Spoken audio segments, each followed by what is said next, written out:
इंसान जन्म लेता है और मर जाता है, समय बीतता है और सभ्यताएं राख हो जाती है। लेकिन क्या इस दुनिया में कोई ऐसा भी है जो समय की सीमाओं से परे है? क्या कोई ऐसा है जो हजारों सालों से इस धरती पर घूम रहा है, हमारी और आपकी तरह सांस ले रहा है, लेकिन हमारी नजरों से ओझल है? जी हाँ, हम बात कर रहे हैं अष्ट सिद्धि और नवनिधि के दाता बजरंगबली, हनुमान की। श्रीमद् भागवत पुराण से लेकर लोक कथाओं तक एक ही बात गूंजती है, हनुमान जी अमर है। लेकिन सवाल यह है कि वे आज कहाँ हैं? अगर वे जीवित हैं, तो क्या वे हमसे मिलते हैं? क्यों हर 41 साल बाद श्रीलंका के जंगलों में एक अजीब सी हलचल शुरू हो जाती है? आज की ये वीडियो आपकी सोच बदल देगी। हम उस रहस्य की परतों को खोलेंगे जिसे विज्ञान भी अब तक सुलझा नहीं पाया है।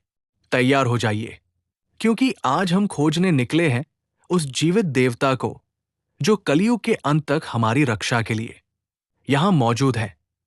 कहानी शुरू होती है त्रेता युग के अंत में, जब प्रभु श्री राम अपनी लीला समाप्त कर वैकुंठ जाने की तैयारी कर रहे थे। अयोध्या के कण कण में उदासी थी, लेकिन हनुमान जी, जो प्रभु के सबसे प्रिय भक्त थे, वे शांत खड़े थे। सस्पेंस और इमोशन। प्रभु राम ने हनुमान जी से कहा, हनुमान, तुम मेरे साथ नहीं चलोगे। तुम्हें इसी धरती पर रहना होगा जब तक यहां राम नाम गूंजता रहेगा।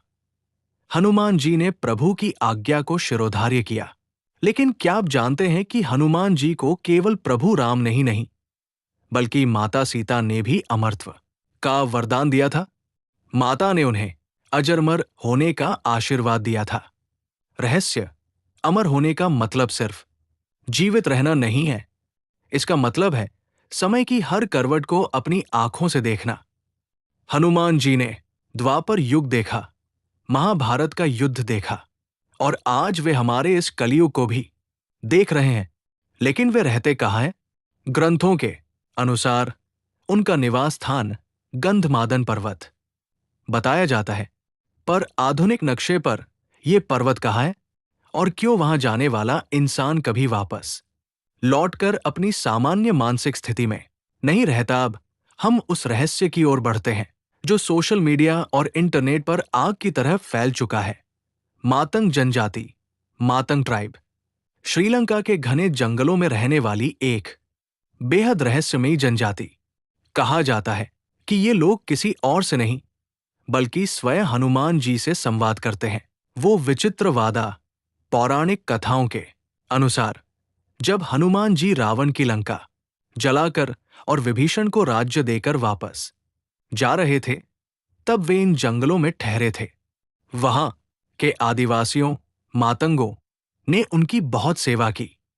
हनुमान जी उनसे इतने प्रसन्न हुए कि उन्होंने वादा किया, मैं हर 41 साल बाद तुमसे मिलने आऊंगा और तुम्हें आत्मज्ञान दूंगा। साल 2014 में ये खबर चर्चा में आई कि हनुमान जी अपनी उसी प्रतिज्ञा को पूरा करने गंधमादन पर्वत से नीचे आए थे। मातंग जनजाति के लोग उनके साथ बिताए हर पल का रिकॉर्ड रखते हैं। उनके पास एक ऐसी लॉग बुक है जिसमें हनुमान जी द्वारा कहे गए हर शब्द का विवरण है। वे उन्हें एक सामान्य बंदर नहीं, बल्कि एक दिव्य प्रकाश पुंज के रूप में देखते हैं।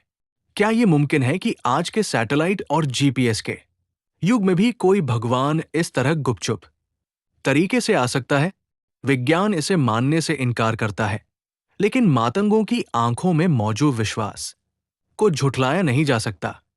गंधमादन पर्वत, वो जगह जहां देवताओं का वास माना जाता है, हिमालय के उत्तर में कैलाश पर्वत के पास स्थित ये पर्वत साधारण इंसानों के लिए अगम्य है।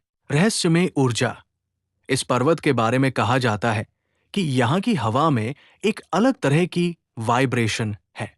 यहाँ पहुंचने पर इंसान का मस्तिष्क काल, टाइम के बंधनों से मुक्त हो जाता है। गरुड़ पुराण और कई प्राचीन ग्रंथों में लिखा है कि यहाँ हनुमान जी हनुमत से सहस्त्रनाम का पाठ करते रहते हैं।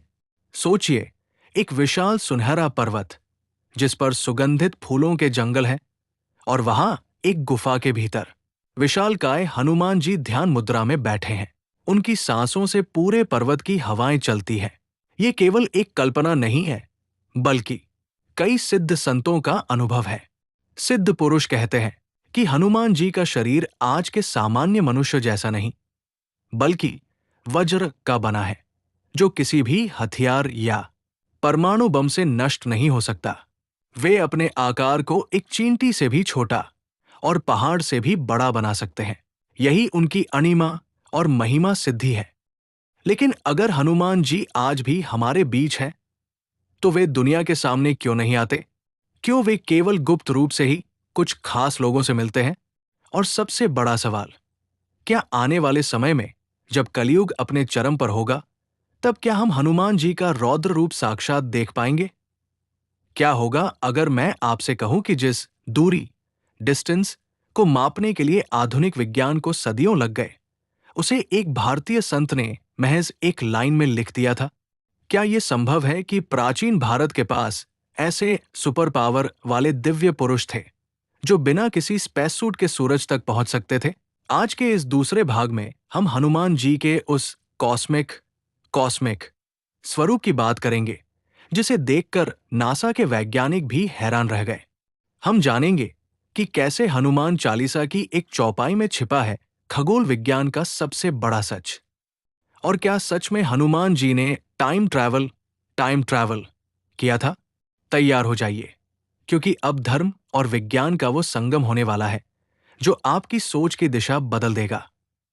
हनुमान चालीसा की एक प्रसिद्ध चौपाई है, जुग सहस्र जोजन पर भानु, लीलियो ताहि मधुर फल जानू। बचपन में हम सबने सुना कि हनुमान जी ने सूरज को फल समझकर निगल लिया था।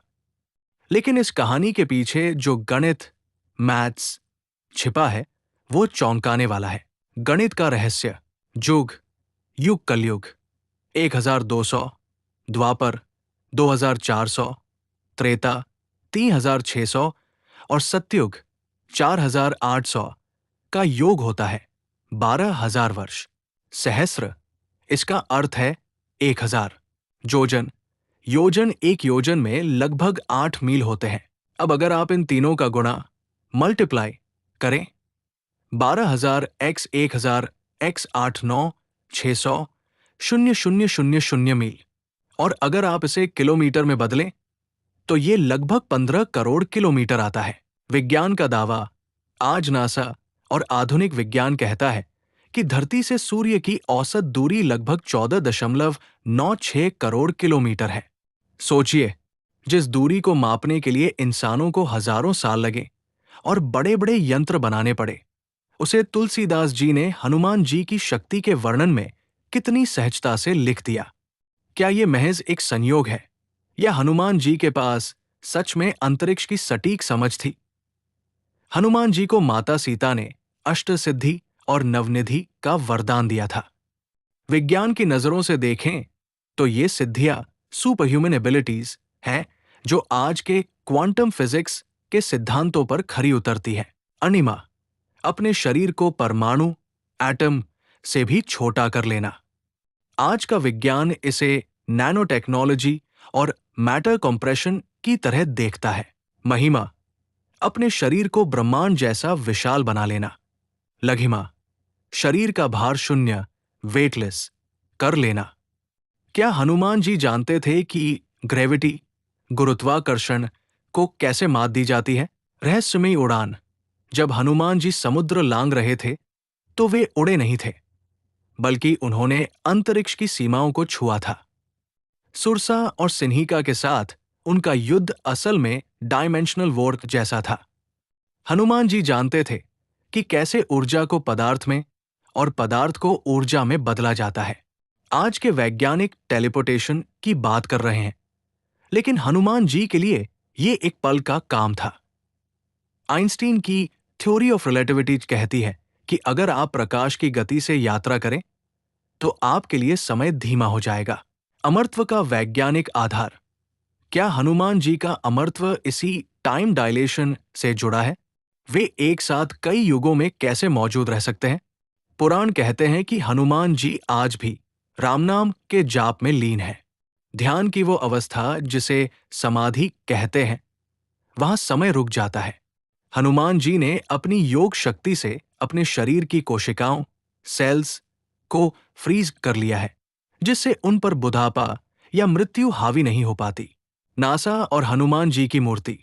कुछ साल पहले खबरें आई थी कि नासा के पास एक ऐसी सैटेलाइट इमेज है जिसमें समुद्र के नीचे एक बहुत बड़ा सेतु, राम सेतु, और उसके आसपास कुछ विशालकाय पदचिह्न, फुटप्रिंट्स दिखाई दिए हैं।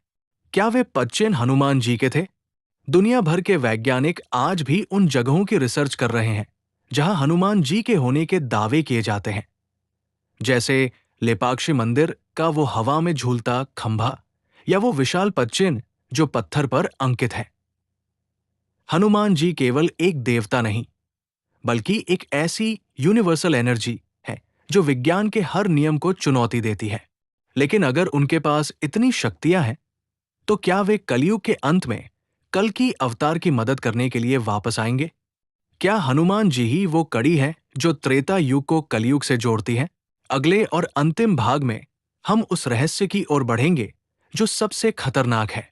हम जानेंगे हनुमान जी के पंचमुखी अवतार का वो भयानक सच जिसने पाताल लोक के सबसे बड़े राक्षस का अंत किया। और साथ ही मैं आपको बताऊंगी वो गुप्त मंत्र और विधि जिससे आप आज के इस नकारात्मक युग में भी हनुमान जी की उपस्थिति को अपने आसपास महसूस कर सकते हैं। क्या आपने कभी सोचा है कि जिस हनुमान जी को हम शांत और भक्त शिरोमणि के रूप में जानते हैं, उन्हें अपना सबसे भयानक पंचमुखी रूप क्यों लेना पड़ा? क्या पाताल लोक में कोई ऐसी शक्ति थी जिससे खुद देवता भी डरते थे? आज इस अंतिम भाग में हम उस गुप्त युद्ध की बात करेंगे जो धरती पर नहीं, बल्कि पाताल की गहराइयों में लड़ा गया था। हम जानेंगे कि कलयुग के अंत में जब अधर्म अपनी चरम सीमा पर होगा, तब हनुमान जी किस रूप में प्रकट होंगे। और सबसे बड़ी बात, वो कौन सा गुप्त संकेत है जिससे आप जान सकते हैं कि बजरंगबली आपके घर के आसपास मौजूद है। ये अंत नहीं, बल्कि एक महाआरंभ है। रामायण का सबसे सस्पेंस भरा हिस्सा तब आता है जब रावण का भाई अहिरावण प्रभु राम और लक्ष्मण को सोती हुई अवस्था में किडनैप करके पाताल लोक ले जाता है। पाताल लोक, जहां विज्ञान के नियम नहीं चलते, जहां मायावी शक्तियों का राज था। 5 दिशाएं और 5 दिए।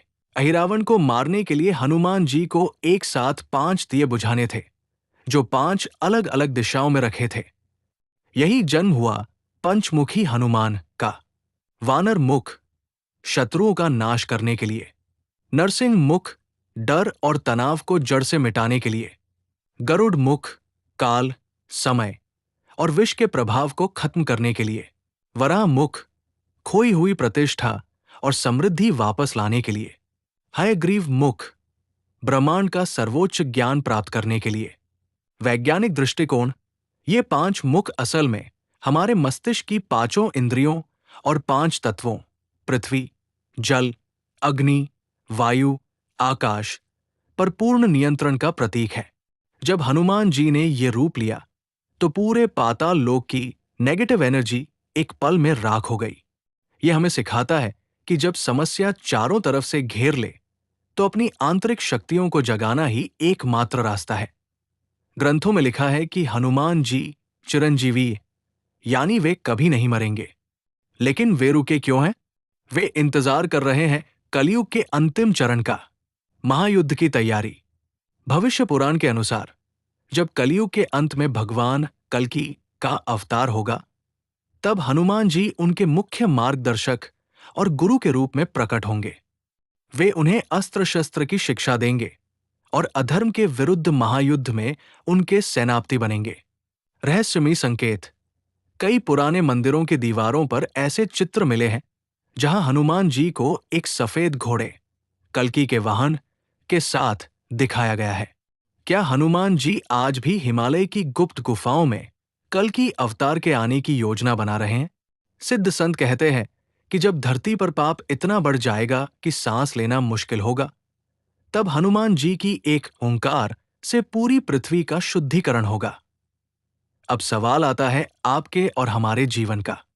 क्या हनुमान जी आज हमारे आसपास है? इसका जवाब है हाँ, लेकिन उन्हें देखने के लिए आंखों की नहीं, ऊर्जा, एनर्जी को महसूस करने की जरूरत है। उपस्थिति के तीन बड़े संकेत। अचानक राम नाम की गूंज। यदि आप किसी सुनसान जगह पर हों और आपको अचानक राम नाम की ध्वनि सुनाई दे या मन में राम नाम चलने लगे, तो समझ जाइए कि हनुमान जी की सूक्ष्म दृष्टि आप पर है। विपत्ति का अचानक टल जाना। क्या कभी आपके साथ ऐसा हुआ है कि आप किसी बड़े हादसे से बाल बाल बच गए हों?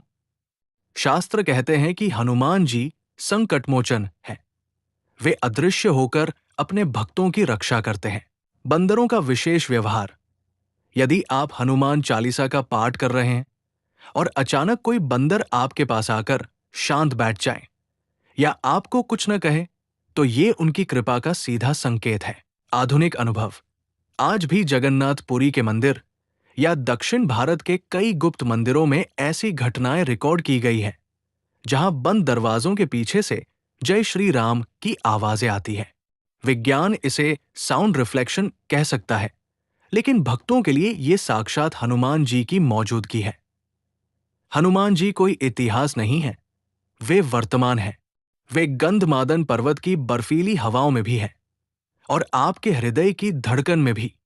उनकी भक्ति हमें सिखाती है कि शक्ति का असली मतलब दूसरों को डराना नहीं, बल्कि कमजोरों की रक्षा करना है। कलयुग के इस अंधकार में जब आपको लगे कि कोई रास्ता नहीं बचा, तो बस आंखें मूंद कर याद कीजिएगा उस पवन पुत्र को, जिसने सूरज को निगल लिया था, जिसने समुद्र लांघ लिया था और जिसने मौत को भी जीत लिया था। हनुमान जी कल भी थे, आज भी हैं और कल भी रहेंगे। कलयुग केवल नाम आधारा, सुमिरी सुमिरी नर उतरहिं पारा। अगर आपको हनुमान जी की इस यात्रा ने प्रेरित किया है, तो इस वीडियो को उन लोगों के साथ शेयर करें जिन्हें आज हिम्मत की जरूरत है। कमेंट में अपनी ताकत और भक्ति के साथ लिखें, जय श्री राम, जय बजरंगबली।